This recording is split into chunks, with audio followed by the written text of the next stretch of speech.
effectivement, en général, j'aime bien parler des choses qu'on n'utilise pas au Drive. Mais bon, j'insiste, peut-être qu'on va l'utiliser un jour. Donc là, je vais parler de Reinforcement Learning. Alors, attendez, comment ça marche ?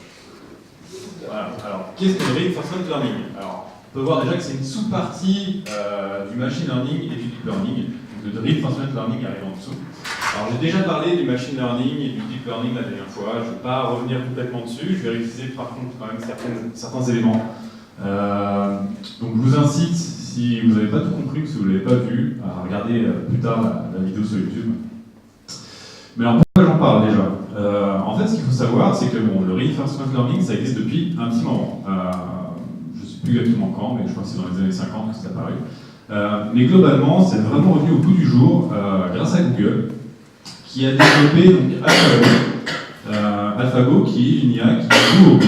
Alors ce qu'il faut savoir, c'est que le Go, c'est un jeu très très compliqué à jouer pour une IA. On sait battre le champion du monde d'échecs depuis un bon petit paquet d'années. Hein. Par contre, le Go, ça n'a jamais été réussi jusqu'à présent, c'était le Saint Graal.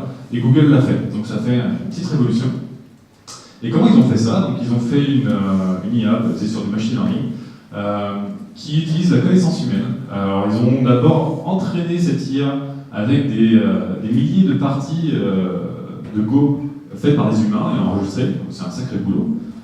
Et ensuite, ils ont, une fois que l'IA a atteint un certain niveau, ils ont fait jouer l'IA contre elle-même pour qu'elle s'améliore encore un petit peu.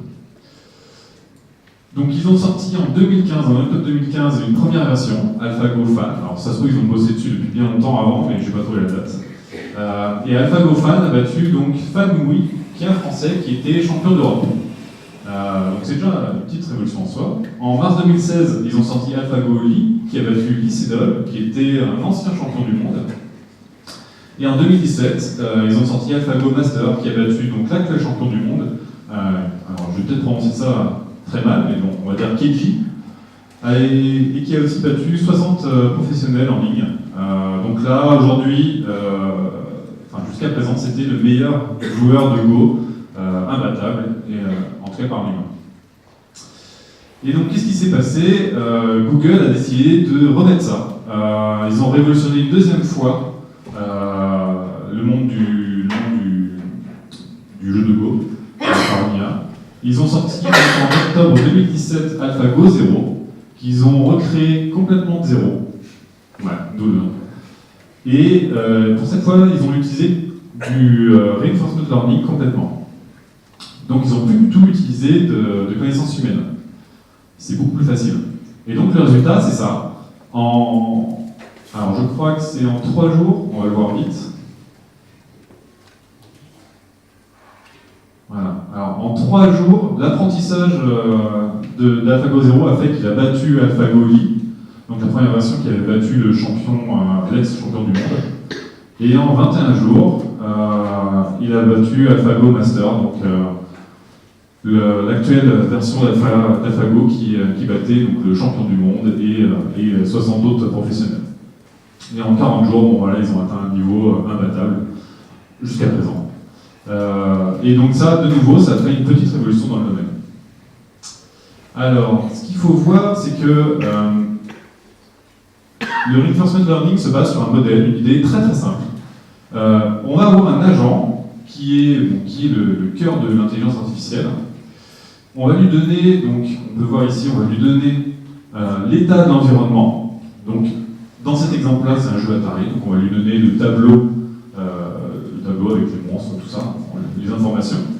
Avec cet état, il va en déduire une action.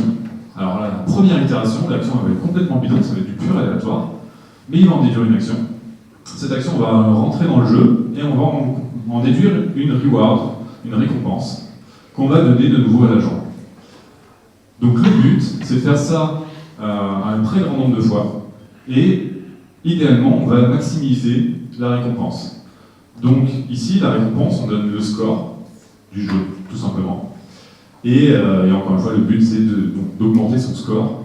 L'IA va faire du brute force, hein, globalement. Elle va essayer plein de possibilités, des milliards. Et au bout d'un moment, elle va trouver une piste qui l'intéresse, qui donne des bons résultats, elle va creuser un peu ça. Et elle va changer donc son fonctionnement interne pour améliorer la récompense. Alors, c'était pas ça. Pardon. Donc on va déjà voir le premier problème qui se pose quand on fait du reinforcement learning, c'est qu'est-ce qu'on fait? Est-ce qu'on va faire de l'exploitation pure et dure ou de l'exploration pure et dure ou un mix des deux? Alors ce qu'il faut savoir, c'est que quand on va essayer d'améliorer son résultat, on peut partir soit dans une solution, dès qu'on trouve un truc qui a l'air de marcher, ben on creuse cette solution et on essaye d'atteindre le meilleur score possible pour cette solution-là. Ou alors on peut partir dans tous les sens, on va tester des milliards de pistes différentes et on risque de se perdre, mais on va au moins tester toutes les panels de possibilités qui existent. Et souvent, en fait, la solution, c'est un mix des deux. Il faut faire à la fois de l'exploitation, donc il faut quand même creuser un petit peu quand on a trouvé une piste, mais il faut aussi pas oublier l'exploration, continuer à chercher des pistes parce que c'est qu'on avait trouvé, c'était peut-être pas la meilleure. Et donc il y a plusieurs possibilités, il y a plusieurs policies. Alors je ne vais pas les décrire, elles sont un peu compliquées, il y en a vraiment plusieurs, mais bon, il faut savoir qu'il y en a qui ont des noms un peu tordus comme Epsilon Greedy, Boltzmann, etc. Boltzmann est une des plus connues, donc on peut l'appliquer. Et malgré tout ça, en fait, il y a quand même d'autres problèmes qui se posent après. Notamment, en fait, on peut se demander comment on fait pour apprendre, tout simplement. Alors, ce qu'il faut savoir, c'est que c'est un réseau de neurones derrière. Donc, en gros, c'est plein de neurones connectés. Et sur chaque connexion, il y a des poids. Et donc, il faut savoir comment modifier ces poids-là pour donner un meilleur résultat, pour faire passer l'information plus ou moins dans certaines parties du réseau de neurones. Et donc, encore une fois, il y a plusieurs possibilités. Et on peut aussi se demander, est-ce qu'on parallélise cet apprentissage? Est-ce qu'on fait plusieurs explorations en parallèle ou pas? Alors, je suis désolé, je ne vais pas pouvoir vous décrire comment ça fonctionne exactement, déjà parce que je ne suis pas le meilleur placé pour le faire, et de deux, il y a vraiment plusieurs possibilités qui existent. Je vais vous parler juste de deux grosses familles, donc la famille des Q-learning, il y en a plein, et la famille des advantage acteurs critiques. Alors la famille des Q-learning, c'était la famille qui était un peu prédominante jusqu'à présent, c'est celle qui marchait le mieux. Ceci dit, Google est revenu un peu en force avec l'advantage acteur critique et notamment l'A3C, que j'ai mis un peu en jaune ici, qui en fait utilise énormément la parallélisation de l'exploration qui arrive à des résultats vraiment intéressants avec ça. Alors, maintenant concrètement, si on veut faire du reinforcement learning, qu'est-ce qu'on peut faire? Alors déjà, c'est pas obligatoire, mais on peut tout d'abord se baser sur une petite libre qui s'appelle OpenAIGym et qui fournit en fait une interface pour entraîner et tester son intelligence artificielle, son machine learning. Alors cette interface, elle va aussi fournir, cette librairie, pardon, elle va aussi fournir plusieurs petits jeux disponibles. Alors le premier, c'est peut-être pas très parlant, mais ça s'appelle le Cardpole, et c'est un petit jeu où en gros on va essayer de faire tenir un bâton sur un chariot, et on peut juste aller de gauche à droite, il faut réussir à garder le bâton tout droit. Et il y en a plein d'autres. On peut jouer à des jeux Atari, on peut jouer à des jeux Flash, il y en a d'autres. On peut faire des jeux algorithmiques, donc sans UI. Et voilà, après le but ça va être d'essayer d'entraîner, d'abord de faire une IA et d'entraîner sur un de ces jeux disponibles. Ici je vais vous faire un exemple avec Keras-RL, qui est une librairie pour faire du reinforcement learning assez simple. Et je vais utiliser le petit jeu le plus simple, donc le Cardpole, encore une fois. Donc qu'est-ce que je vais faire? Je vais d'abord créer mon environnement, instancier mon environnement. Ici, on peut voir que je fais un gym.make avec Cardpole. Bon, le reste, c'est juste j'initialise certaines données, pas très intéressant. Ensuite, je vais créer mon réseau de neurones. Alors, ça ressemble beaucoup à ce que j'avais présenté la dernière fois avec Keras. Donc là, encore une fois, je fais un réseau de neurones avec plusieurs couches de 16 neurones, ici.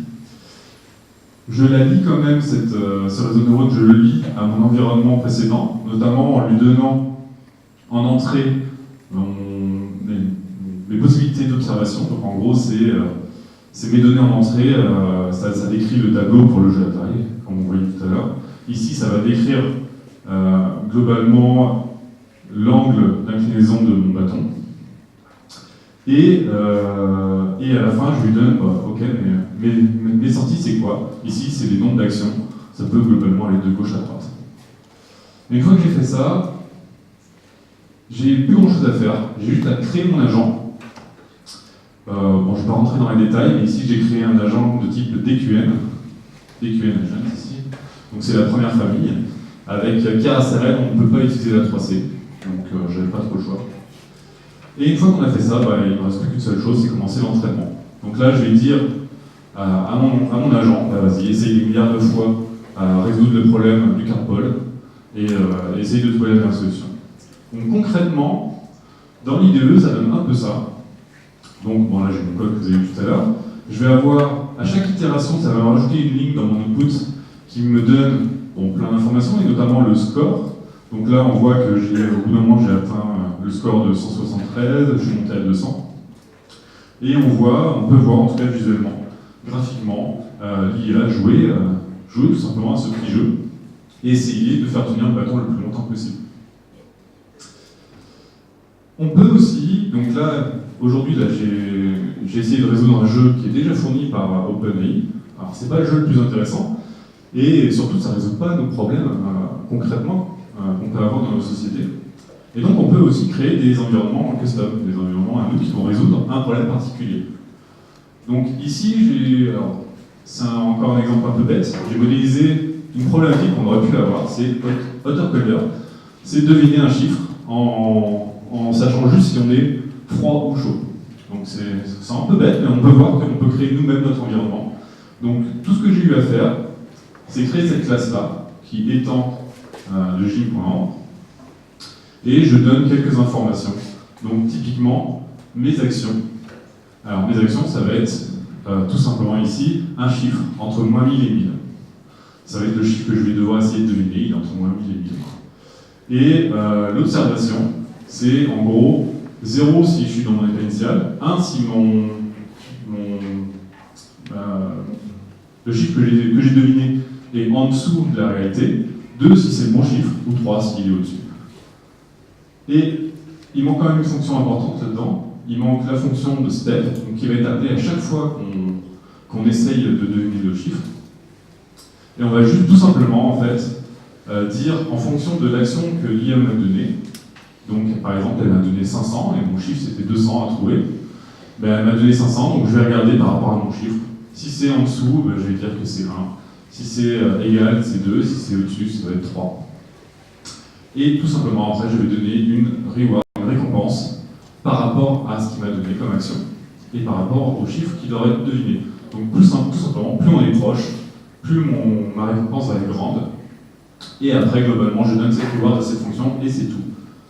Globalement, là, je vais être capable de faire une intelligence artificielle qui va essayer de résoudre ce problème en se rapprochant petit à petit du chiffre à trouver. Alors, c'est un exemple très bête. Hein. Ici, on cherche à deviner un chiffre. On aurait pu le faire de manière algorithmique. Ça aurait peut-être même été plus efficace et plus rapide. Ceci dit, ça c'est applicable à plein d'autres problèmes qu'on pourrait avoir à ODrive. En conclusion, alors, c'est vraiment une solution qui est assez élégante, assez puissante. Par contre, aujourd'hui, il faut savoir quand même que le tooling et les librairies disponibles, elles ne sont pas idéales. Pourquoi? Parce que notamment, Keras Select que j'ai utilisé, il est assez simple. De ce côté-là, c'est très bien. Par contre, il ne prend pas tout en compte, notamment la 3C, on ne peut pas faire exactement tout ce qu'on veut, il n'y a pas toutes les dernières nouveautés, c'est pas toujours très bien maintenu. Voilà. De plus, il faut savoir que, en théorie, donc OpenAI Gym, il permet quand même de découpler l'environnement de l'intelligence artificielle en elle-même, du réseau de neurones. En vrai, il y a quand même des liens. Donc ça, tu es souvent amené à changer ton réseau de neurones par rapport à ton environnement. On doit toujours choisir l'architecture de notre réseau de neurones et les hyperparamètres. Donc ça rejoint un peu la présentation que j'avais faite la dernière fois. C'est pas toujours évident de savoir ce qu'il faut mettre. Aujourd'hui, on y va à tâtons. On commence à voir des IA qui permettent de configurer les autres IA. Alors, ça commence à être un peu loin, dans l'idée, mais aujourd'hui, en tout cas, actuellement, il faut configurer ça à la main, faire des tests et recommencer jusqu'à ce qu'on trouve le truc qui marche. Et ça, c'est pas simple. Et plus concrètement, il faut aussi un problème qu'on peut récompenser. C'est-à-dire qu'aujourd'hui, par exemple, à ODrive, j'ai pas du tout trouvé de problème qu'on pourrait appliquer dans ce domaine-là. Alors je le dis honnêtement. Après, ça ne veut pas dire qu'il n'en existe pas.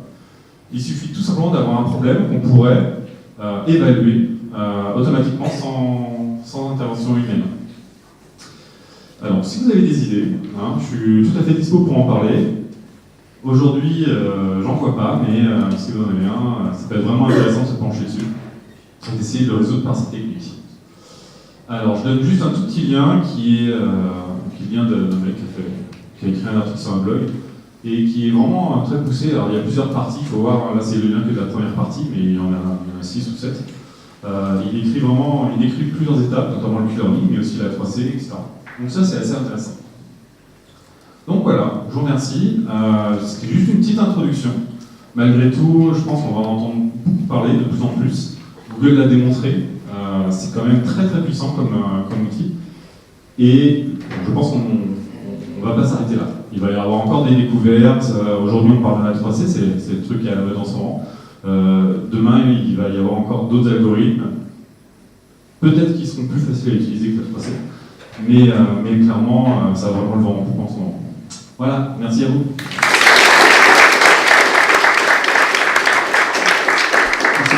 Des questions?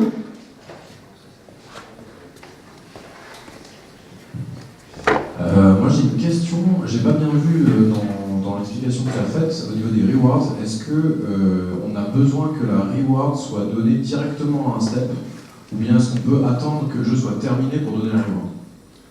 Alors non, c'est par step, effectivement. C'est donc à chaque action, donc à chaque step du jeu, enfin si c'est un jeu, à chaque step, on va devoir donner la reward par rapport à l'action. Ok, donc si je veux faire un jeu d'échecs, je peux pas juste dire à la fin il faut que tu aies gagné, il faut que je sois capable à chaque coup que je fais de dire Voilà. là t'es mieux que... Mais le but de l'IA, ça va être de maximiser la reward à la fin. Donc c'est pas à chaque step, c'est à la fin il va dire, ok, ben, en tout j'ai cumulé, je sais pas, 16 000 de reward, et ça va être 16 fois 1000 rewards additionnés. Donc à la fin il va faire en sorte que la totalité des rewards soit maximisée. Ok, merci. Ça veut dire que tu peux faire un robot qui joue bien mais qui perd à la fin.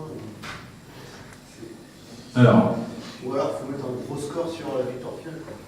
alors effectivement, oui, il faut développer ton environnement pour représenter le jeu en lui-même. Si ton jeu c'est de gagner à la fin, faire le coup critique, bah, il doit te donner une reward quand même intéressante. Sinon, il est très possible qu'il joue très bien pendant tout le jeu, et à la fin, bah, il ne fait jamais le coup critique qui permet de gagner, et il ne fait jamais l'échec et mat, ou j'en sais rien. Et du coup bah, t'as perdu. Donc, en fonction de ton environnement, il faut très clairement étudier ta reward. Ouais. Question? Très bien. Merci beaucoup, Fred.